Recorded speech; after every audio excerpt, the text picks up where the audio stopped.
Au sommaire de ce journal, 6 véhicules pour appuyer les efforts du gouvernement burkinabé dans la lutte contre l'insécurité. Un geste qui matérialise la solidarité de la République populaire de Chine au peuple burkinabé. D'autres actions sont prévues pour accompagner davantage l'État dans ce combat de longue haleine contre les forces du mal. La remise des véhicules à suivre dans quelques instants. Et les États-Unis qui rassurent la coalition anti-djihadiste sur la poursuite de la lutte contre l'EI après le retrait des troupes américaines de Syrie et d'Irak. Ce n'est qu'un changement de tactique, affirme Washington.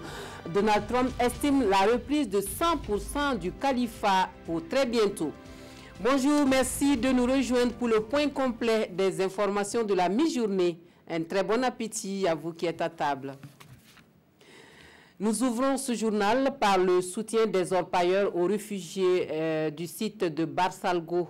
L'association des orpailleurs du Burkina Faso est sur les lieux pour témoigner solidarité et soutien pour ces personnes déplacées. L'association veut surtout s'imprégner des conditions de vie de ces gens qui ont dû quitter chez eux pour leur sécurité sur place. Les témoignages sur toutes ces vies perdues n'ont pas laissé les visiteurs de marbre. Ils ont laissé avant de quitter l'endroit des vivres et une aide financière pour accompagner le séjour dans le camp. Les détails de la visite avec Adama Guiti et Zalissa Sanfo. L'association Sontaba des orpailleurs du Burkina Faso sur le site des déplacés à Barsalgo pour un instant de compassion. Et ce sont des mots de réconfort, de soutien et d'apaisement des cœurs qu'elle livre ici à tous ceux qui ont vu leur vie basculer. Nous prions Dieu pour qu'il facilite les choses, que la paix revienne pour qu'ils puissent regagner leur maison. Ils disent qu'ils se soucient de leur bétail, vivement que la paix revienne pour qu'ils repartent vivre leur vie. Et la SOB n'est pas venue sur ce site de Barsalgo les mains vides. Pour accompagner les efforts du gouvernement et aider ces déplacés à faire face aux besoins quotidiens, l'association apporte 2 tonnes de riz, 20 cartons de savon et 50 sacs de maïs. Le tout est estimé à plus de 2 millions de francs CFA. Depuis l'événement du début de l'année, nous on voyait à la télévision. Donc, nous aussi on va demander aux autres associations s'ils peuvent venir apporter leur aide, ça sera vraiment plaisir. Sinon, ici, là, c'est vraiment inadmissible. Après Barsalgo, l'association prend ici la direction de Foubert, où elle va répéter le même geste de compassion et de solidarité. La République populaire de Chine, qui elle manifeste sa solidarité au peuple burkinabé dans la lutte contre le terrorisme en octroyant des véhicules aux forces de défense et de sécurité pour mieux mener le combat sur le terrain. 6 véhicules de type 4x4 estimés à plus de 75 millions de francs CFA remis ce matin au ministère de la Sécurité pour aider à la mobilité des troupes. La Grande Chine promet d'autres actions pour accompagner l'État dans ce combat de longue haleine. Isaka Ouedraogo, Zalissa Sanfo ont suivi la remise des véhicules ce matin. 6 véhicules pick-up pour sillonner le territoire et mettre hors d'état de nuire des terroristes. La République populaire de Chine marque ici son soutien aux forces de défense et de sécurité pour leur combat. C'est un don estimé à 76 800 000 francs CFA, symbole de démarrage de la coopération côté sécuritaire entre le Burkina Faso et la République populaire de Chine.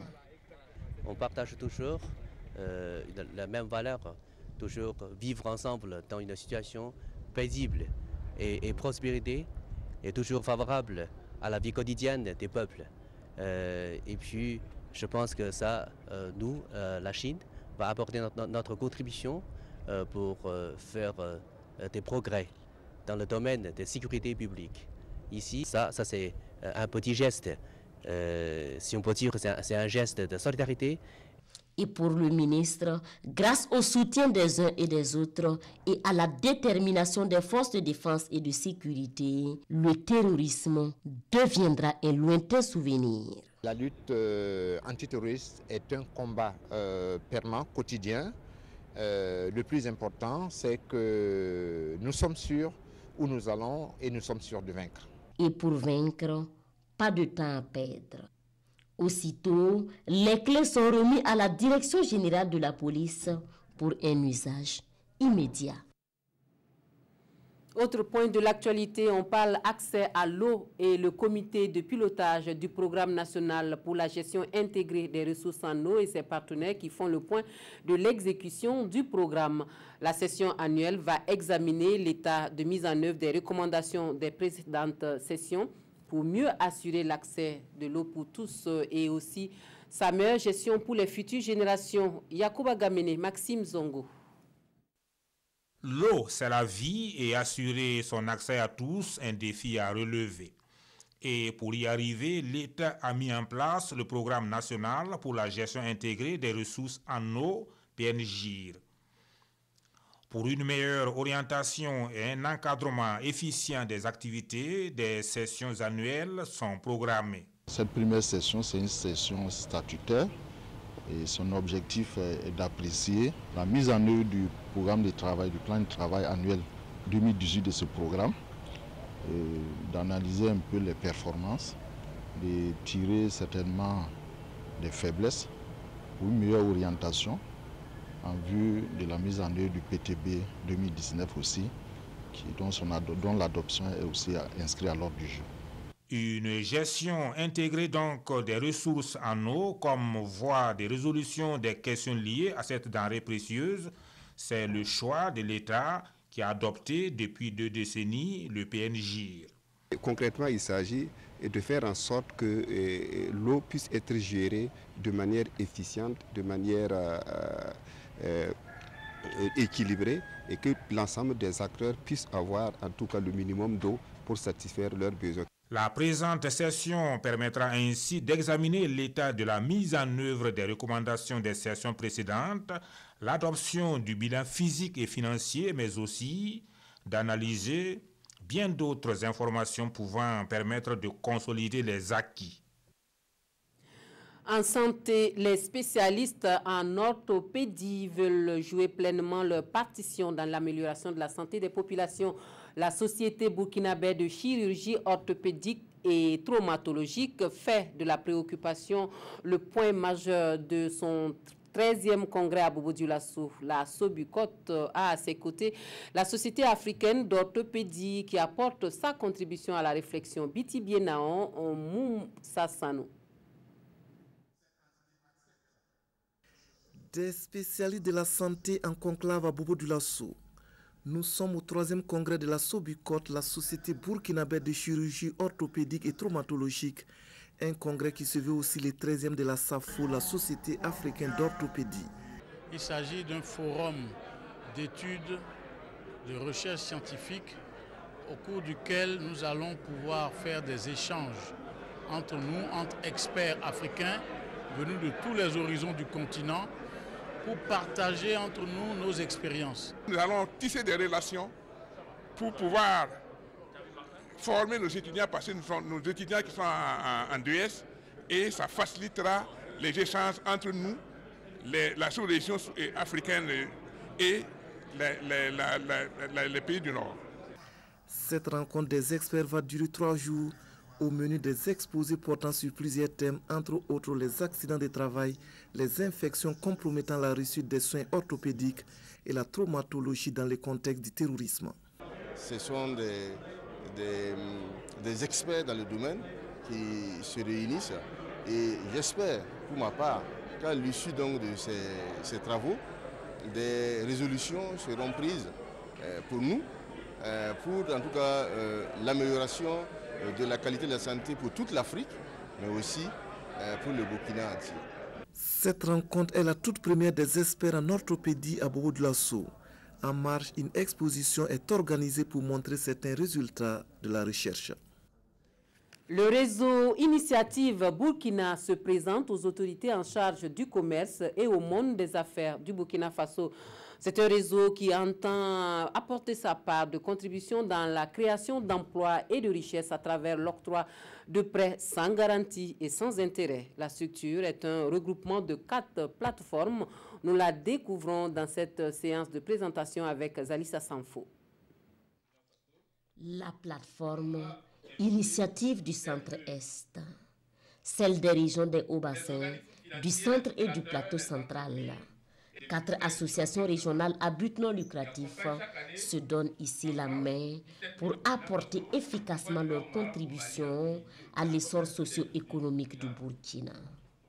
Regroupées désormais au sein d'un réseau dénommé Initiative Burkina, elles se fixent pour objectif d'accompagner les entreprises et les porteurs de projets de création d'activités génératrices de revenus dans la concrétisation de leurs ambitions. Des prêts sans garantie et à taux zéro. C'est l'un des principaux axes d'intervention de ce réseau nouveau-né. Quel intérêt nous avons à accompagner des gens, surtout que nous ne demandons pas des intérêts autour. Parce que notre objectif, nous l'avons pris et copié avec Initiative France qui existe depuis plus de 30 ans, c'est de promouvoir, c'est d'aider ceux qui n'ont pas les moyens et qui n'ont pas accès aux banques. C'est de pouvoir les accompagner à être des futurs acteurs et de pouvoir aussi créer des emplois. Tels sont nos objectifs pour l'initiative du Burkina Faso. Le gouvernement a adopté la loi d'orientation et de promotion des PME. Et à l'issue de l'adoption de cette loi-là, il y a eu un décret d'application qui traite de la question des financements innovants. Et qui dit financement innovant parle donc de tout ce qu'on a comme ligne de crédit, prêt d'honneur, les subventions, tout ce qui est blending, tout ce qui est nouveau mécanisme pour pouvoir accompagner les PMI, PME, les TPE et toutes les personnes donc, qui s'engagent dans une activité économique. Et notre rôle ici, donc, à la fois, c'est de permettre qu'il y ait ces instruments juridiques-là. Et deuxièmement, c'est nous-mêmes prendre des initiatives pour que cela soit précis, mais aussi accompagner d'autres initiatives donc, dans le domaine. Initiative Burkina projette œuvrer à la création et au développement d'autres plateformes dans toutes les autres régions du Burkina. En sport, 2 matchs, 2 défaites. Les étalons juniors sont éliminés de la course pour les demi-finales de la CAN U20. Ils ont été battus hier au stade régional de Maradi par les Aiglons du Mali sur le score de 2-0. Le résumé du match avec Rasman Ezoundi et Mahamadi Wena. La défaite était interdite et les larmes de Séraphin Dagani illustrent la désillusion des Burkinabés après cette défaite face aux Aiglons du Mali. En venant ici, la souffrance de mon peuple. Quand je vois ces morts, quand je vois ce qui se passe au Burkina Faso, moi je venais, je voulais donner un bonbon, un petit sourire à ce peuple qui souffre. Mais dommage, j'ai ajouté une souffrance. Je m'en excuse, les dieux du foot ont décidé ainsi. Une fois encore, les étalons juniors ont failli devant les Aigles, eux aussi, en quête de rachat. Le but de Mamadou Traoré à la 52e minute s'avère être un coup de massue sur la tête des jeunes étalons. Des Burkinabés qui ont pourtant bien entamé le match avec cette grosse occasion de Cheikh Djibril Ouattara à la 11e minute. Les Maliens repliquent et c'est au tour de la défense burkinabé d'être aux abois. La seconde période des étalons juniors est plus prolifique en occasion de but, mais ni Fessal Tapsoba à la 50e minute, ni Moubarak Komparo à la 55e minute ne réussissent à battre Issouf Koïta. Les Aiglons du Mali s'imposent 1-0 et se relancent dans la compétition. Nous, quand vous regardez le pré-match, on a pris les statistiques, on était possession et console, on était meilleur. Mais qui a gagné? C'est le Sénégal. J'ai dit non, aujourd'hui, je ne joue pas comme ça, je joue direct. On va ici et ça marche, tant mieux. Tout l'opposé des étalons juniors, dont le dernier match contre les Lions de la Teranga, ne comptera que pour l'honneur. Mais il faudra surtout apprendre à marquer pour ne pas sortir de la compétition sans le moindre but. Et puis, sachez que l'international burkinabé Aristide Bansé s'est engagé avec l'Union sportive des forces armées dans le championnat burkinabé. Libre de tout contrat, Aristide Bansé jouera dans le Faso Foot jusqu'à la fin de la saison. Un contrat de 6 mois qui lui permettra de rejouer au ballon depuis sa blessure. Actualité hors de chez nous, Et nous restons toujours en sport pour dire que l'avion qui transportait Emiliano Sala, le footballeur argentin qui a disparu depuis le 21 janvier dernier au-dessus de la Manche, a été retrouvé. Le bureau d'enquête britannique sur les accidents aériens a récupéré un corps dans l'épave qui pourrait être la dépouille du jeune attaquant nantais. Le corps est actuellement transporté à Portland pour autopsie. Le bureau d'enquête britannique sur les accidents aériens a récupéré un cadavre dans cette épave d'avion, celui qui transportait Emiliano Sala et son pilote. Il pourrait s'agir de la dépouille du footballeur. Le corps est actuellement transporté à Portland où il sera autopsié. Disparu des radars le 21 janvier, l'appareil qui emmenait l'ex-attaquant nantais dans son nouveau club de Cardiff avait été localisé dimanche. Une carcasse retrouvée à la suite de recherches privées effectuées à la demande de la famille.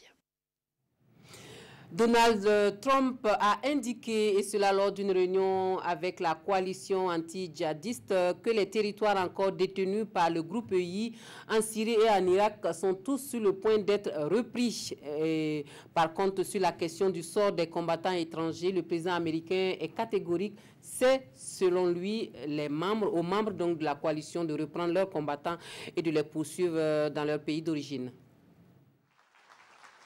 Le président américain estime que les territoires encore détenus par le groupe État islamique en Syrie et en Irak sont sur le point d'être tous repris. Donald Trump l'a indiqué ce mercredi lors d'une réunion à Washington de tous les membres de la coalition mondiale anti-djihadiste. L'armée des États-Unis, nos partenaires de la coalition et les forces démocratiques syriennes ont libéré la quasi-totalité des territoires auparavant contrôlés par Daesh en Syrie et en Irak. L'annonce formelle que nous avons repris 100% du califat devrait intervenir la semaine prochaine.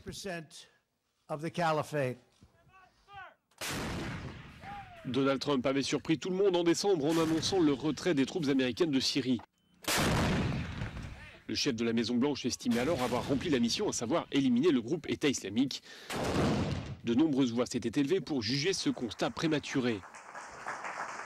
Ce mercredi, le chef de la diplomatie américaine, Mike Pompeo, a tenté de rassurer ses partenaires. Désormais, a-t-il indiqué, le combat ne se fera plus nécessairement sur le terrain militaire.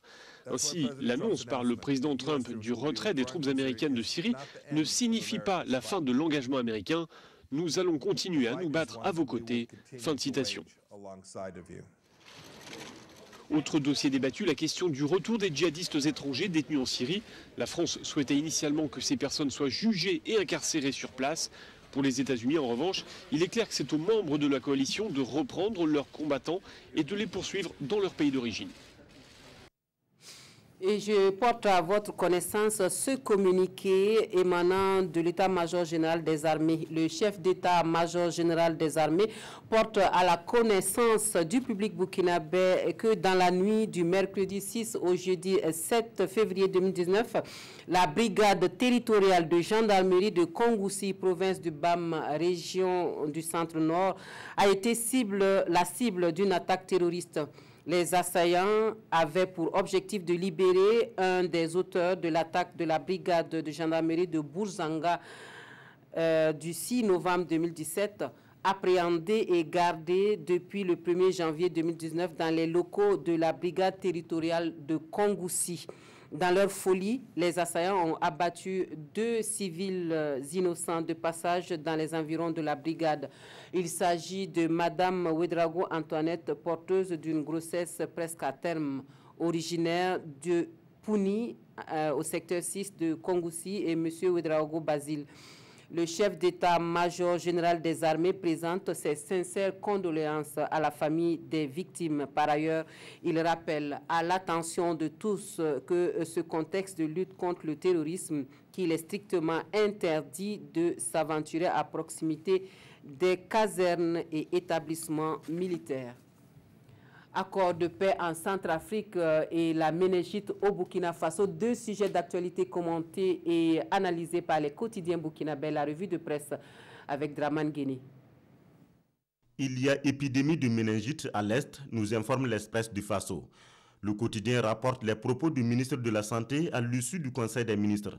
On s'est rendu compte qu'il s'agit d'une fièvre infectieuse qui a causé la mort de 27 personnes a affirmé Léonie Claudine Lougué, et après examen à Ouagadougou au CHU Charles de Gaulle, la méningite a été confirmée sur 7 prélèvements.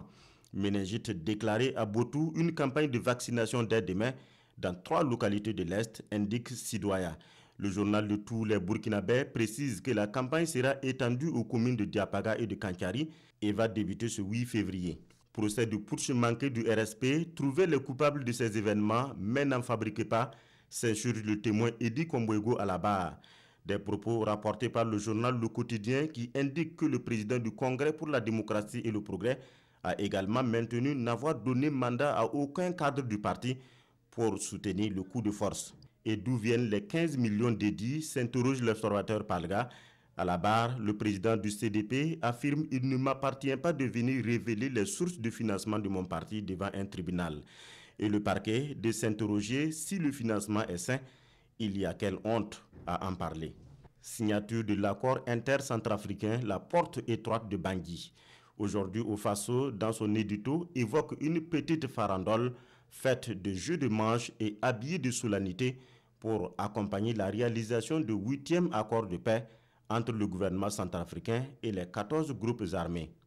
En principe, à partir de ce 6 février 2019, aucun coup de feu ne devrait plus retentir si ce n'est pour tuer une perdrix en vue d'un petit feu au clair de lune entre frères et sœurs centrafricains. Mais le mystère qui plane sur cet accord, tel un voile noir sur le canari d'un féticheur de la forêt de Bangui Charlie, laisse perplexe quant à ses chances d'être observé à la lettre. Voilà, on s'arrête ici pour les informations de la mi-journée sur la télévision du Burkina. Merci de votre attention. Bon après-midi à tous.